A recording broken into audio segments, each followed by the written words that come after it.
an education herself beyond 6 years of elementary school. One of 4 children raised on a little farm in the old country, her parents could afford to educate only every other child, and she was the other. Her older brother became a carpenter's apprentice, and her sister went to nursing school. But she and her younger brother stayed home to help herd the sheep and harvest potatoes. The war came and shattered lives. Years later, this uneducated young woman found herself in the big city in a foreign country halfway around the world. At the age of 23, she had married her childhood sweetheart the day before fleeing their homeland. They had expected to share the rough journey together, but on boarding the refugee train, the men were separated from the women. My mother spent the next 5 years searching for her husband, her brothers, or any living relative. She never found any, so eventually she traveled to America. Alone. 10 stormy days crossing the ocean. In Shakespeare's words, tempest-tossed. Although my mother must have been terrified many times, my favorite recollections are of her spunk, like the time she refused to give up her purse to a would-be mugger. Not surprisingly, I inherited her mix of fearlessness and fearfulness. The dangerous ghetto environment that I grew up in did not scare me, but bridges, elevators, even cars did. A thunderstorm would have me running into the basement, and any insect would have me running out of the house. I walked the dark streets alone at night, but could not sleep without the reassuring sound of a little black-and-white TV, to the chagrin of my sister, with whom I shared a bedroom. My list of personal phobias was quite long. At the top of the list, inspired by my mother's terrifying ocean journey, was boats.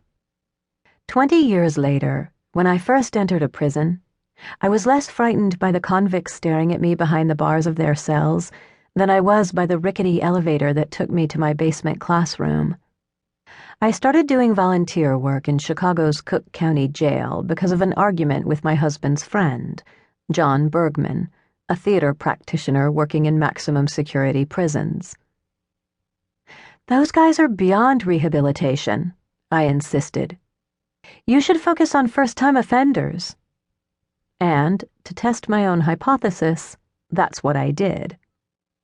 At the time, I could not have imagined that eventually I would be working in supermax, that is, the long-term solitary confinement unit, the prison within the prison.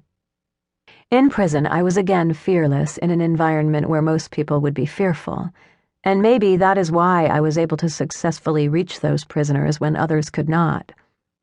I also recalled my mother's words about education. Like war refugees, prisoners have lost everything: home, possessions, friends, and often family. For a prisoner, education has a special value as the one thing that no one can take from him. When I began my journey into prison in 1983, I tutored first-time offenders in a basic literacy program through the PACE Institute at Chicago's Cook County Jail. PACE is an acronym for Programmed Activities in Correctional Education. I discovered that some of the prisoners I worked with were from my old neighborhood, and, in a strange way, I felt at home. I felt much less comfortable when 10 years later I went back to school to finish the college education I had discontinued to take on a full-time job. My goal was to complete that bachelor's degree so I could continue on toward a PhD, making up for my mother's lack of education in an incongruous way. While negotiating the unfamiliar terrain of academia and grappling with unfamiliar concepts such as literary theory, I once again returned to the more familiar ground of prison in 1993. This time I was inspired by a comment made in a lecture by a famous literary scholar who asserted that Shakespeare's play Macbeth represented the ipso facto valorization of transgression. He seemed to be suggesting that Macbeth's acts of transgression, murder, were worthy of praise, but I couldn't help feeling that real-life transgressors would disagree, that they would feel that valorization of transgression was anything but ipso facto.